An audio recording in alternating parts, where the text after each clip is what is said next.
Good morning everyone, welcome to my YouTube channel. আজকে থেকে আমি আমার ফার্স্ট ব্লগ দেওয়া শুরু করেছি। এই ভাবনাটা অনেক দিনেরই, কিন্তু দেবো কি দেবো না, কিভাবে দেবো, কে কী ভাববে, কে করে দেবে, এই ভেবে ভেবে অনেকগুলো দিন কেন অনেকগুলো বছর পেরিয়ে গেছে। তো ভাবলাম আজকে থেকেই শুরু করি, যা হবে হবে, যতটুকু হবে যেভাবে পারবো সেটাই দেওয়ার চেষ্টা করব। আস্তে আস্তে হয়তো আরও ভালো হবে। আজ হচ্ছে 26শে এপ্রিল, আর ওই এখন কটা বাজে, 5:30-6টা বাজে। তো এই উঠলাম, উঠে বিছানাগুলো গোছাচ্ছি, মশারি গোছাচ্ছি। আর এই বাড়িতে আমি হলো একদমই নতুন, 2 মাস হয়েছে, কিন্তু বেশিরভাগ সময় ছিলাম বাবার বাড়িতে। তো এটা হলো আমার শ্বশুর বাড়ি। আর হাজব্যান্ডও কাজের সূত্রে বাইরে আছে, তো একাই থাকি। মানে শ্বশুর শাশুড়ি ঠাম্মা দাদু সবাই আছে বাড়িতে, কিন্তু হাজব্যান্ড আমার সাথে থাকে না, মানে কিছুদিন পর পর আসে। আস্তে আস্তে আমি সবই বলবো আপনাদেরকে। আর আমাদের এই জায়গাটা হলো সুন্দরবন। সুন্দরবনে আপনারা নিশ্চয়ই অনেকেই নাম শুনেছেন, ক্যানিং, বাসন্তী, এইদিকে আমাদের বাড়ি। তো এদিকে বাড়ি যেহেতু একদমই গ্রাম্য পরিবেশ। আর আমার বাবার বাড়িও আমার শ্বশুর বাড়ির থেকে কাছাকাছি, 1/2 ঘন্টার ডিস্টেন্স বাইকে। তো বেশ ভালোই, এই ব্যাপারটা আমার খুব ভালোই হয়েছে, কাছাকাছি বাড়ি, যখন ইচ্ছা যেতে পারি, আসতে পারি। তো সকালে উঠেই আমি 1 গ্লাস জল খেয়ে নিলাম। এবার আমি একদম ফটাকসে চেঞ্জ করে নিলাম, যেহেতু নতুন নতুন বিয়ে হয়েছে, শাড়ি পরতে হবে। কোনো বাধ্যবাধকতার কিছু নেই, কিন্তু আমারই কেমন একটা লাগে যে নতুন নতুন একেবারে নাইটি ফাইটি পরবো, তার থেকে শাড়ি পরি কিছুদিন, তারপর আমার পছন্দ মতো যা হোক পরবো। তো আমাকে সবাই বলে, বাড়িতে সবাই বলে গরমের সময় নাইটি পরতে পারো, আমাদের কোনো আপত্তি নেই। বাট আমি ইচ্ছে করে পরি, সবাই নতুন বউ দেখতে আসে, তো নাইটিটা পরে থাকলে কীরকম একটা লাগে না, সেই জন্য শাড়িটাই পরে থাকি। তো তারপর আমি এই ব্রাশ করে নিলাম, আর দেখতেই পাচ্ছ সারা ঘর পুরো ফাঁকা, সবাই যে যার মতো কাজে। আর আমাদের বাড়ির সামনে দেখো বাগান আছে, তারপরে পুকুর আছে, একদম গ্রামের যেরকম পরিবেশ হয় একটা বাড়িতে, পুরো সেরকম। তো আমি এসে দেখি বাগানে গাজর, তারপরে তোমার টমেটো, এখনও অনেক সবজি আছে, ভর্তি ছিল। আবার নতুন করে লাগানো হচ্ছে ওল, কচু। তা আমার ভীষণ মজা লাগছে, ভালো লাগছে। তো উঠে কি আর করব, কোনো কাজ নেই, ভাবলাম একটু ঘরটা ঝাঁট দিই, ঘরটা মুছি পরিষ্কার করি। তো সেই কাজ করতে লেগে গেলাম।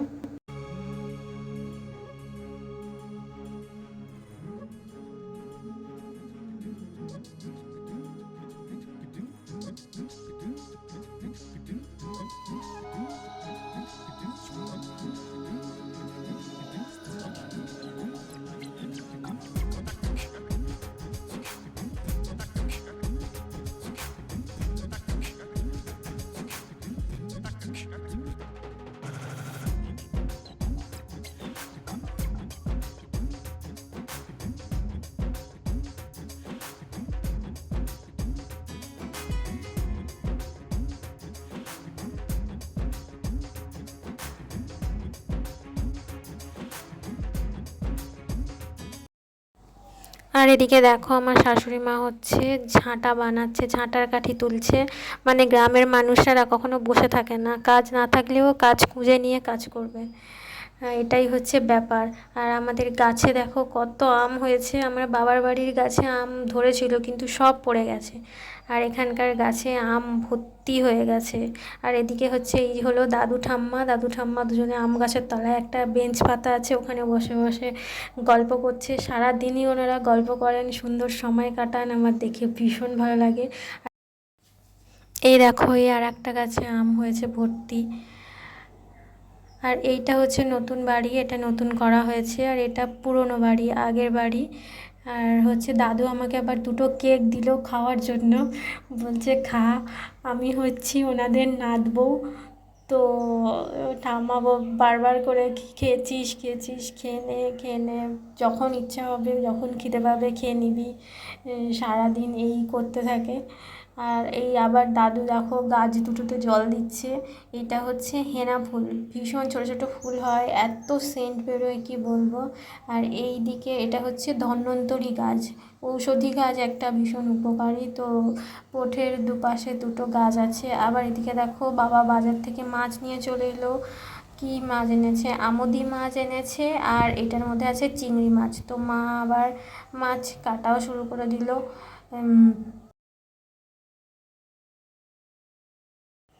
আর এই বাড়িতে দেখেছি ভীষণ টাইমে খাওয়া দাওয়া হয়ে যায়, মানে দুপুর 12টার মধ্যেই দুপুরের খাওয়া দাওয়া কমপ্লিট হয়ে যায়, যেহেতু দাদু ঠাম্মা আছে।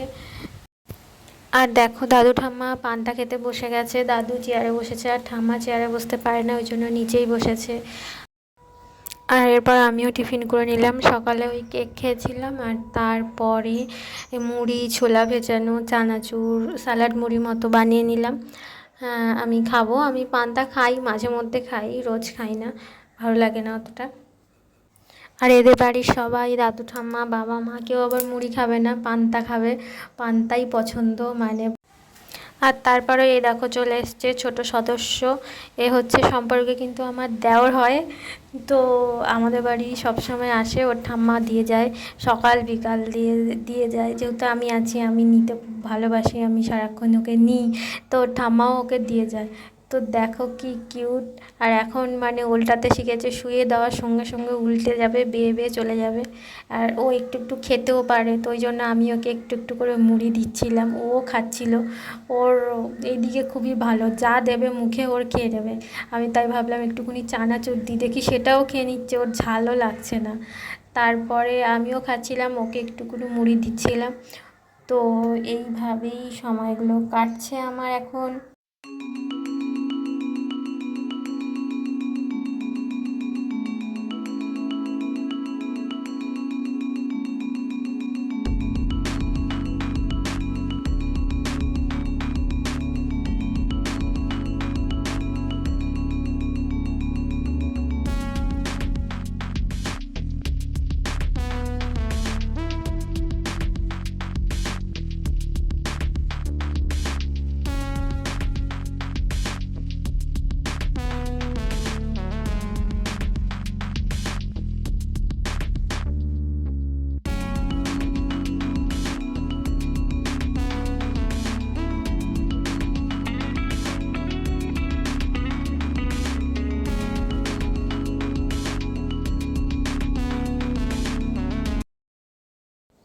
আর সত্যি সব জিনিসই কিন্তু টাফ, প্রথম প্রথম সব জিনিসই টাফ, যতই বিএ এমএ পাস করো না কেন, ভিডিও করতে গেলে, সামনে কথা বলতে গেলে সত্যি আটকে যায়।